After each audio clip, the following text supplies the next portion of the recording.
Hi friends, ಎಲ್ಲರೂ ಕೂಡ ನಮಸ್ತೆ. ಇವತ್ತಿನ ವಿಡಿಯೋದಲ್ಲಿ ನಾವು ಏನು K C T C T ಎಕ್ಸಾಮ್ನ ಈಗಾಗಲೇ ವಿದ್ಯಾರ್ಥಿಗಳು 23-24ನೇ ತಾರೀಕು ಎಕ್ಸಾಮ್ನ ಬರೆದಿದ್ದಾರೆ. ಏನೆಲ್ಲ ಅಪ್ಡೇಟ್ಸ್ಗಳು ನಿನ್ನೆಯಿಂದ ಏನೆಲ್ಲ ಸಾಕಷ್ಟು ಅಪ್ಡೇಟ್ಸ್ಗಳನ್ನು ಕೆ ಇ ವೆಬ್ಸೈಟಲ್ಲಿ ಏನೆಲ್ಲ ಅಪ್ಡೇಟ್ಸ್ಗಳನ್ನು ಮಾಡಿದ್ದಾರೆ, ಮತ್ತು ಕೀ ಆನ್ಸರ್ ಬಗ್ಗೆ ತಿಳ್ಕೊಳ್ಳೋಣ. ಏನೆಲ್ಲ ಅಧಿಸೂಚನೆಗಳನ್ನ ಹೊರಡಿಸಿದ್ದಾರೆ, ಯಾವ್ಯಾವ ರೀತಿ ಅಂತ ಈ ವಿಡಿಯೋದಲ್ಲಿ ಸಂಪೂರ್ಣವಾಗಿ ತಿಳಿದುಕೊಳ್ಳೋಣ. ಇಲ್ಲಿವರೆಗೂ ಕೂಡ ನೀವೇನಾದರೂ ನಮ್ಮ ಚಾನಲ್ನ ಸಬ್ಸ್ಕ್ರೈಬ್ ಮಾಡಿಲ್ಲ ಅಂದರೆ ಸಬ್ಸ್ಕ್ರೈಬ್ ಮಾಡಿ, ಪಕ್ಕದಲ್ಲಿ ಬರುವ ಬೆಲ್ ಬಟನನ್ನು ಕ್ಲಿಕ್ ಮಾಡಿ. ಈಗ ನಾವು ಏನೆಲ್ಲ ಅಪ್ಡೇಟ್ಸ್ ಮಾಡಿದ್ದಾರೆ ಅಂತ ಫಸ್ಟು ತಿಳಿದುಕೊಳ್ಳೋಣ. ಕೆ ವಿ ವೆಬ್ಸೈಟಿಂದ ನಾವು ಗೂಗಲಿಗೆ ಬರೋಣ. ನಿಮ್ಮ ಮೊಬೈಲಲ್ಲಾಗಲಿ ನಿಮ್ಮ ಲ್ಯಾಪ್ಟಾಪ್ ಡೆಸ್ಕ್ಟಾಪ್ ಯಾವುದರಲ್ಲೇ ಆಗಲಿ ನೀವು ಗೂಗಲಿಗೆ ಬಂದುಬಿಟ್ಟು ಕೆ ಇ ಅಂತೇಳಿ ಸರ್ಚ್ ಮಾಡಿ. ಅಲ್ಲಿ ಕೆ ಇ ಓಮ್ ಅಂತ ಏನು ಲಿಂಕ್ ಇದೆಯೋ ಅದ್ರ ಮೇಲೆ ಕ್ಲಿಕ್ ಮಾಡಿ. ಅದ್ರ ಮೇಲೆ ಕ್ಲಿಕ್ ಮಾಡಿದಾಗ ಇಲ್ಲಿ ಸಾಕಷ್ಟು ಬೇರೆ ಬೇರೆ ವಿಧಗಳಿರುತ್ತೆ. ಮೇಲ್ಗಡೆ ಮುಖಪುಟ ಪಕ್ಕ ಪ್ರವೇಶ ಅಂತ ಏನಿದೆಯೋ ಅದ್ರ ಮೇಲೆ ನಾವು ಕ್ಲಿಕ್ ಮಾಡಬೇಕಾಗುತ್ತೆ. ಇದ್ರ ಮೇಲೆ ಕ್ಲಿಕ್ ಮಾಡೋಣ. ಇಲ್ಲಿ ಮೊದಲನೇ ಆಪ್ಷನ್ನು UGCET 2026 ಅಂತ ಏನಿದೆ ಅದ್ರ ಮೇಲೆ ಕ್ಲಿಕ್ ಮಾಡಿ. ಏನೆಲ್ಲ ಅಪ್ಡೇಟ್ಸ್ಗಳಿದೆ ಅಂತ ನಾನು ನಿಮಗೆ ಸಂಪೂರ್ಣವಾಗಿ ತಿಳಿಸ್ಕೊಡ್ತಾ ಇದ್ದೀನಿ. ನಿನ್ನೆ ಮೊನ್ನೆ ಏನೆಲ್ಲ ಸಾಕಷ್ಟು ಬದಲಾವಣೆಗಳನ್ನು ಮತ್ತು ಏನೆಲ್ಲ ನಿಮಗೆ ಒಂದು ಅಧಿಸೂಚನೆಗಳನ್ನು ಹೊರಡಿಸಿದ್ದಾರೆ ಅಂತ ನಾವಿವಾಗ ತಿಳಿದುಕೊಳ್ಳೋಣ.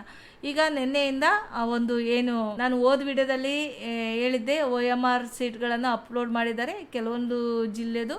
ಈಗ ಎಲ್ಲ ಜಿಲ್ಲೆ UGCET 2026 ಪರೀಕ್ಷಾ ಕೇಂದ್ರವಾರು OMR ವೀಕ್ಷಿಸುವ ಲಿಂಕ್ ಅಂತ ಏನಿದೆ ಅದ್ರ ಮೇಲೆ ಕ್ಲಿಕ್ ಮಾಡಿ.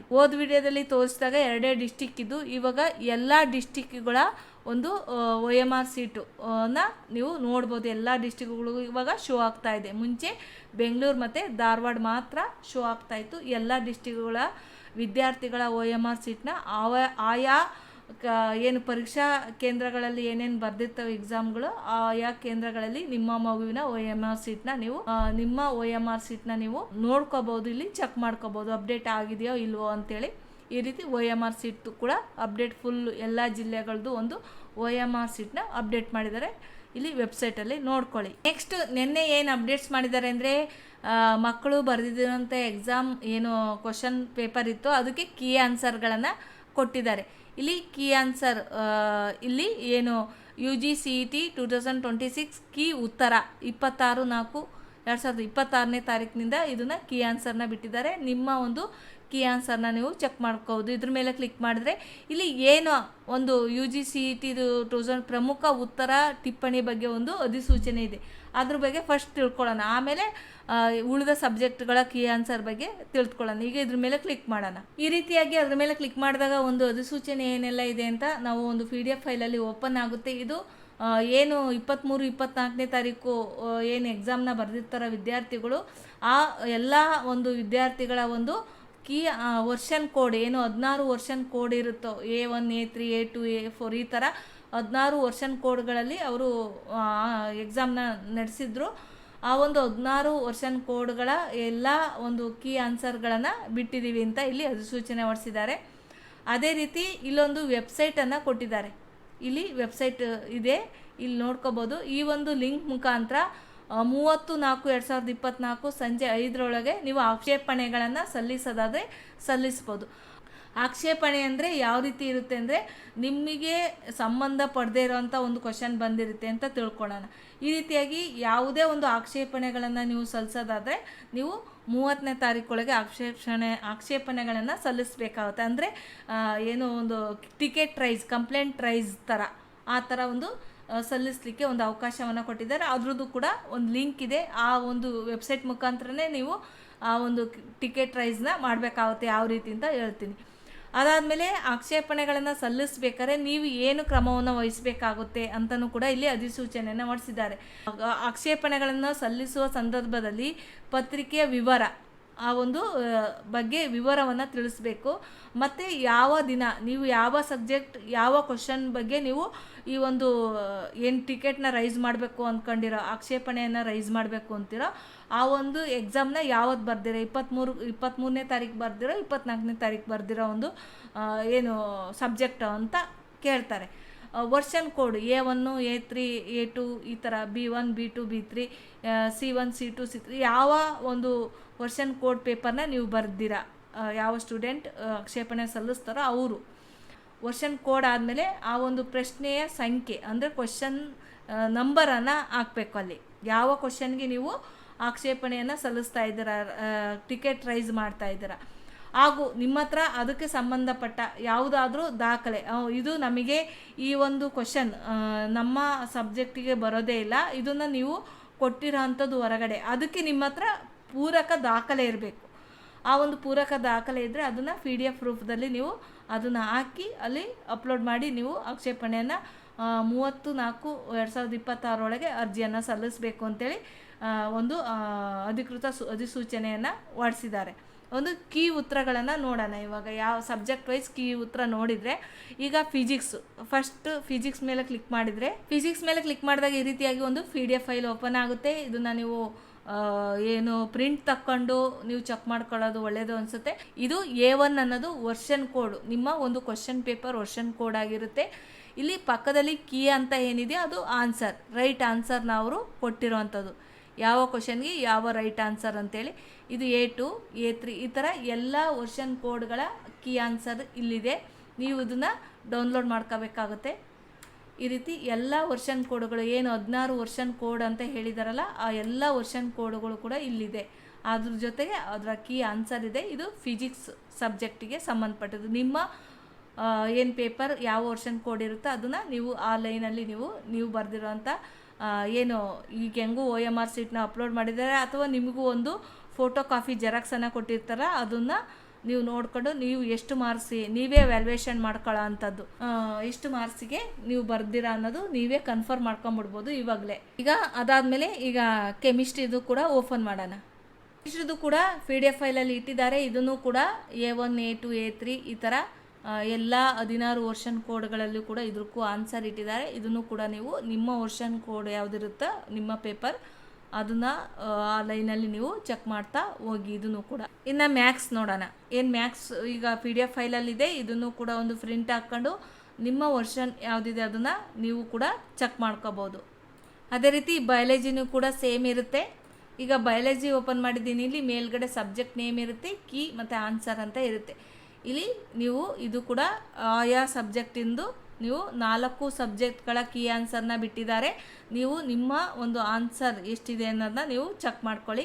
ಮತ್ತು ನಿಮ್ಮ OMR ಸೀಟ್ಗಳು ಅಪ್ಡೇಟ್ ಇದೆಯೋ, ಅಲ್ಲಿ ಅಪ್ಡೇಟ್ ಆಗಿಲ್ವೋ ಅನ್ನೋದನ್ನ ಕೂಡ ನೀವು ಚೆಕ್ ಮಾಡ್ಕೋಬೋದು. ನಿಮ್ಮ ಜಿಲ್ಲೆ ಮತ್ತು ನಿಮ್ಮ ಒಂದು ಎಕ್ಸಾಮ್ ಸೆಂಟರ್ ಮೇಲೆ ಕ್ಲಿಕ್ ಮಾಡಬೇಕಾಗುತ್ತೆ. ಅದ್ಮೇಲೆ ಕ್ಲಿಕ್ ಮಾಡಿ ನೀವು ಅಲ್ಲಿ ಓಪನ್ ಆಗುತ್ತೆ.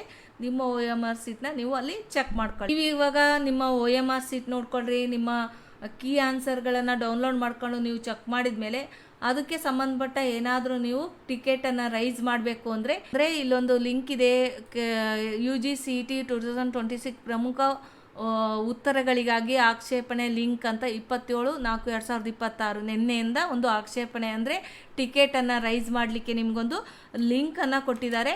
ಈ ಲಿಂಕನ್ನು ಕ್ಲಿಕ್ ಮಾಡಿದರೆ ಯಾವ ರೀತಿ ಬರುತ್ತೆ ಅಂತ ನಾನು ನಿಮಗೆ ತಿಳಿಸ್ತೀನಿ. ಈ ಲಿಂಕನ್ನು ಕ್ಲಿಕ್ ಮಾಡಿದಾಗ ಈ ರೀತಿಯಾಗಿ ನಮಗೆ ಒಂದು ಓಪನ್ ಆಗುತ್ತೆ. KEA provisional answer key objection portal ಅಂತೇಳಿ ಓಪನ್ ಆಗುತ್ತೆ. ಇಲ್ಲಿ ನಿಮ್ಮ ಒಂದು ಅಪ್ಲಿಕೇಶನ್ ನಂಬರ್ ಅಥವಾ ರಿಜಿಸ್ಟರ್ ನಂಬರ್, ಏನು ನೀವು CET ಬರೀಕೆ ಅಪ್ಲಿಕೇಶನ್ ಹಾಕಿದ್ರಲ್ಲ ಆ ಒಂದು ಅಪ್ಲಿಕೇಶನ್ ನಂಬರ್ನ ಹಾಕಬೇಕು. ಕ್ಯಾಂಡಿಡೇಟ್ಸ್ ನೇಮ್, ಯಾವ ಸ್ಟೂಡೆಂಟ್ ಆ ಅಬ್ಜೆಕ್ಷನ್ನ ರೈಸ್ ಮಾಡಬೇಕು ಅಂದ್ಕೊಂಡಿರ ಅವರು ನೇಮನ್ನು ಹಾಕಬೇಕು, ಅವರ ಡೇಟ್ ಆಫ್ ಬರ್ತನ್ನು ಹಾಕಬೇಕು. ಇಲ್ಲಿ ಸೆಲೆಕ್ಟ್ ಮಾಡಬೇಕು UGCET 2026 ಅಂತ.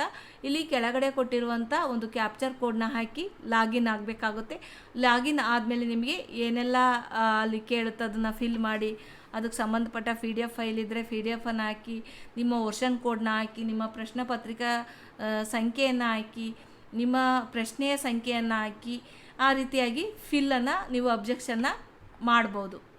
ಈ ರೀತಿಯಾಗಿ ಆ ಒಂದು ಲಿಂಕಲ್ಲಿ ನಿಮ್ಮ ಅಬ್ಜೆಕ್ಷನನ್ನು ಮಾಡಂಗಿದ್ರೆ.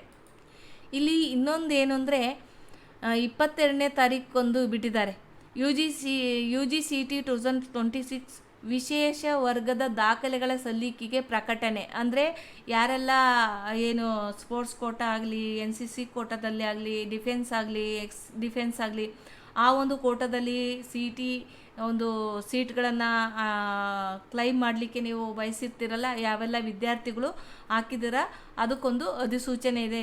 ಏನು ಅಂತ ನಾವಿವಾಗ ನೋಡೋಣ.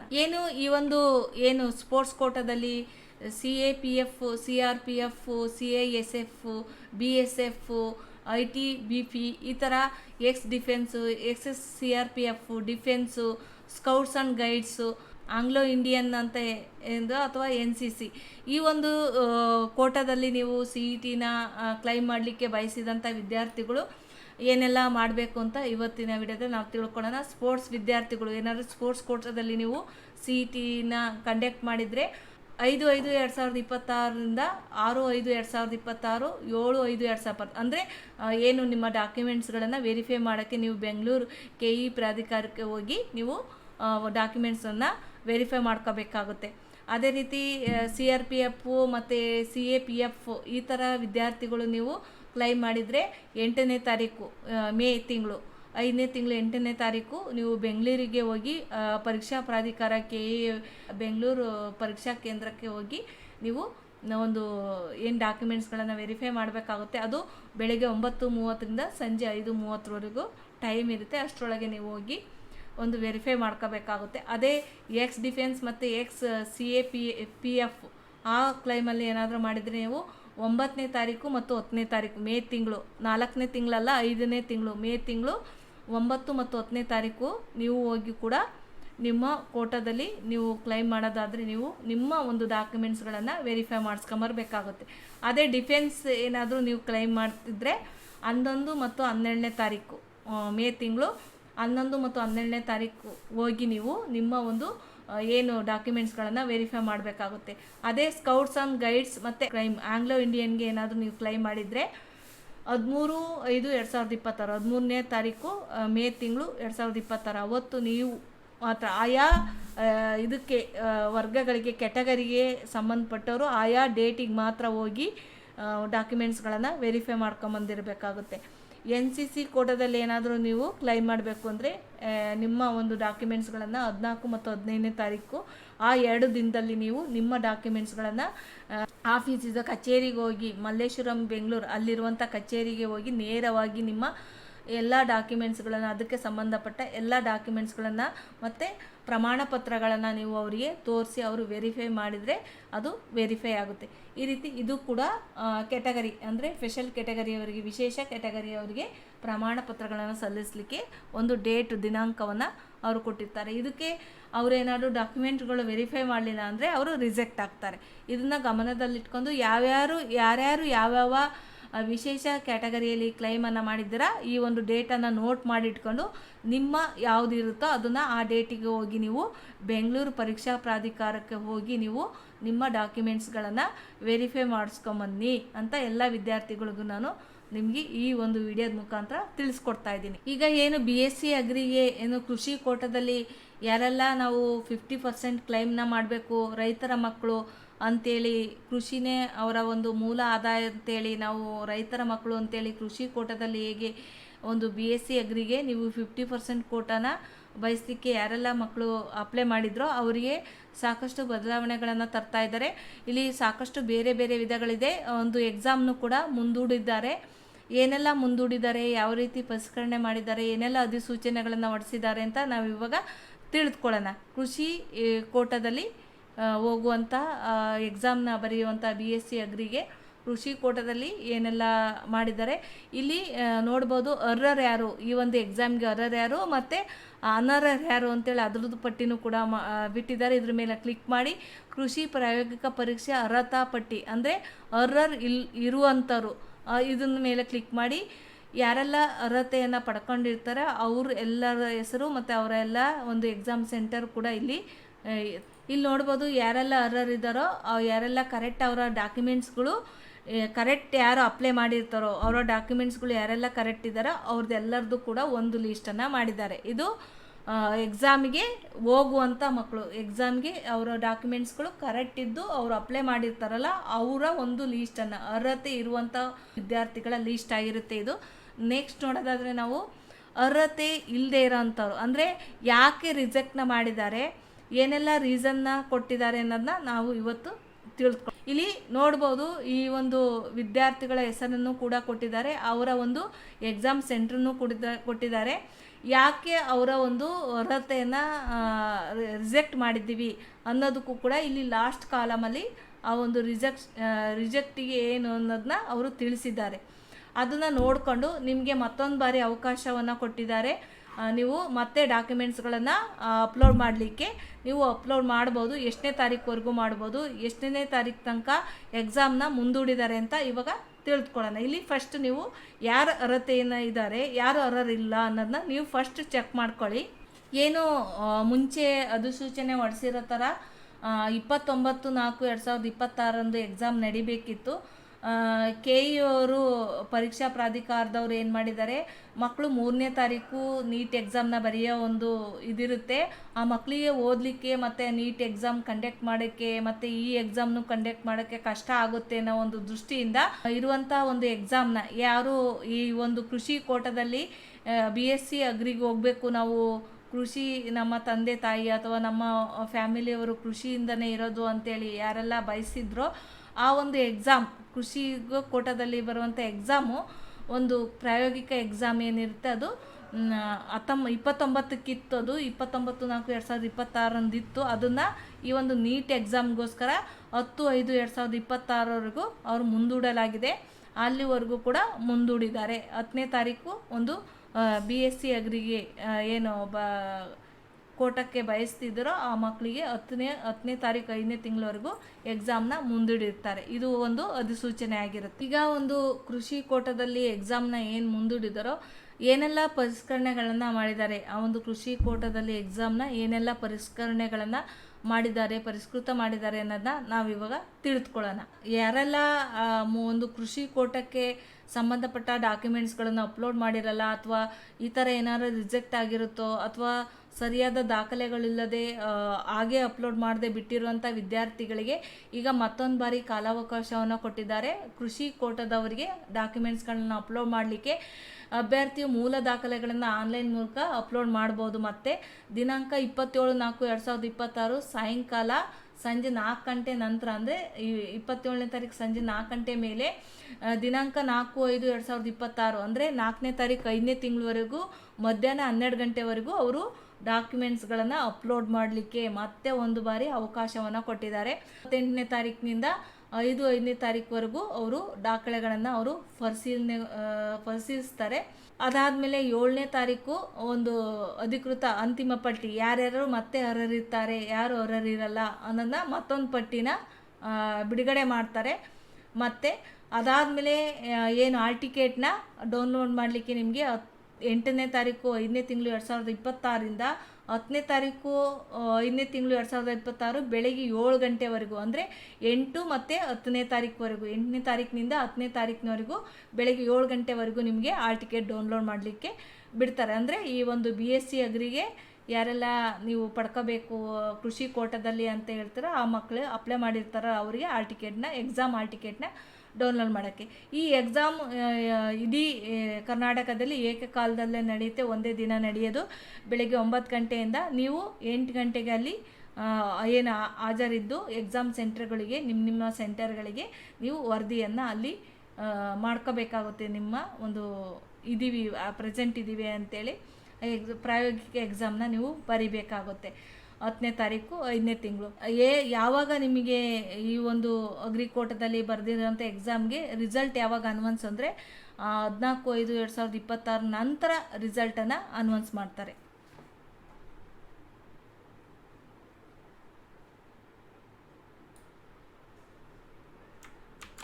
ಇನ್ನು ನಾವು ಕಾಮನ್ ಆಗಿ ಇನ್ನೊಂದೇನೆಲ್ಲ ಒಂದು ಬದಲಾವಣೆಯನ್ನು ತಂದಿದ್ದಾನೆಂದರೆ ಎಲ್ಲರಿಗೂ ಕೂಡ ಒಂದು ವಾರ ನಿಮ್ಮ ಒಂದು ದಾಖಲೆಗಳು RD ಸಂಖ್ಯೆಗಳು ಹೊಸದಾಗಿ ಮಾಡಿಸಿರ್ತೀರ, ಲೇಟಾಗಿರುತ್ತೆ, ಅಪ್ಲೋಡ್ ಮಾಡೋಕ್ಕಾಗಿರಲ್ಲ, ಡೇಟ್ ಮುಗಿದೋಗಿರುತ್ತೆ, ಹೊಸ RD ಸಂಖ್ಯೆನ ಈಗ ಮಾಡಿಸಿರ್ತೀರ, ಅವರಿಗೂ ಕೂಡ ಒಂದು ಡಾಕ್ಯುಮೆಂಟ್ಸ್ಗಳನ್ನು ಎಡಿಟ್ ಮಾಡಲಿಕ್ಕೆ ಅವಕಾಶವನ್ನು ಕೊಟ್ಟಿದ್ದಾರೆ. ಅವರು ಕೂಡ ಈ ಒಂದು ಹಳೆಯ ಲಿಂಕನ್ನೇ ಮತ್ತೊಂದು ಬಾರಿ ಇಲ್ಲಿ ಹಾಕಿದ್ದಾರೆ. UGCET 2026 ಆನ್ಲೈನ್ ಅರ್ಜಿ ಲಿಂಕು 16/1/2026. ನಾನು ಮೊನ್ನೆ ವಿಡಿಯೋದಲ್ಲಿ ಹೇಳಿದ್ದೆ, ಅದೇ ಲಿಂಕಲ್ಲಿ ಎಡಿಟನ್ನು ಮಾಡಬೇಕಾಗುತ್ತೆ. ಎಲ್ಲ ಎಡಿಟ್ಗಳನ್ನು ಕೂಡ ಮಾಡ್ಬೋದು. ನೀವು ಏನಾದರೂ ತಿದ್ದುಪಡಿಗಳಿದ್ದರೆ ನಿಮ್ಮ ಒಂದು ಎಲಿಜಿಬಿಲಿಟಿ ಕ್ರೈಟೀರಿಯಾ ಆಗಿರಲಿ, RD ಸಂಖ್ಯೆ ಆಗಿರಲಿ, ನಿಮ್ಮ ಎಲ್ಲ ಒಂದು ಕ್ಲೈಮ್ಗಳದ್ದೇನಾದರೂ ಮಿಸ್ಟೇಕ್ ಇದ್ದರೆ ನೀವು ಎಡಿಟ್ ಮಾಡ್ಕೊಳ್ಳೋಕ್ಕೂ ಕೂಡ 1 ವಾರ ಅಷ್ಟೇ ಟೈಮ್ ಇರುತ್ತೆ.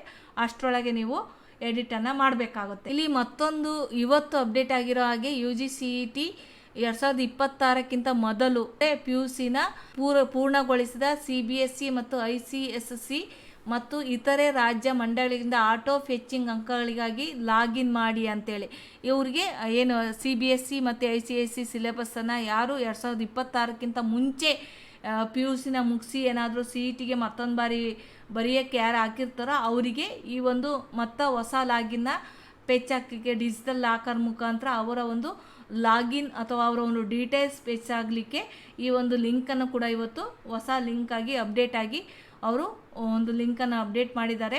ಈ ರೀತಿಯಾಗಿ ಸಂಪೂರ್ಣವಾಗಿ ನಾನು KCET ಒಂದು KE ಪರೀಕ್ಷಾ ಪ್ರಾಧಿಕಾರದಿಂದ KCET ಬಗ್ಗೆ ಏನೆಲ್ಲ ಬದಲಾವಣೆಗಳ ಅಧಿಸೂಚನೆಗಳನ್ನು ಹೊರಡಿಸಿದ್ದಾರೆ ಅಂತ ಸಂಪೂರ್ಣವಾಗಿ ತಿಳಿಸಿದ್ದೀನಿ. ಇಲ್ಲಿವರೆಗೂ ಕೂಡ ಈ ವಿಡಿಯೋದಲ್ಲಿ ಸಂಪೂರ್ಣವಾಗಿ ತಿಳಿಸಿರೋದ್ರಿಂದ ನೀವು ನಿಮ್ಮ ಫ್ರೆಂಡ್ಸಿಗೆ, ನಿಮ್ಮ ರಿಲೇಟಿವ್ಸ್ಗೆ, ಪ್ರತಿಯೊಬ್ಬರಿಗೂ ಕೂಡ ಈ ವಿಡಿಯೋನ ಸೆಂಡ್ ಮಾಡಿ ಅಂತೇಳಿ ಈ ವಿಡಿಯೋದಲ್ಲಿ ತಿಳಿಸ್ತಾ ಮತ್ತೆ ಸಿಕ್ಕೋಣ ಇದೇ ರೀತಿಯಾದ ಅಪ್ಡೇಟ್ಸ್ಗಾಗಿ. Thank you for watching. ಧನ್ಯವಾದಗಳು.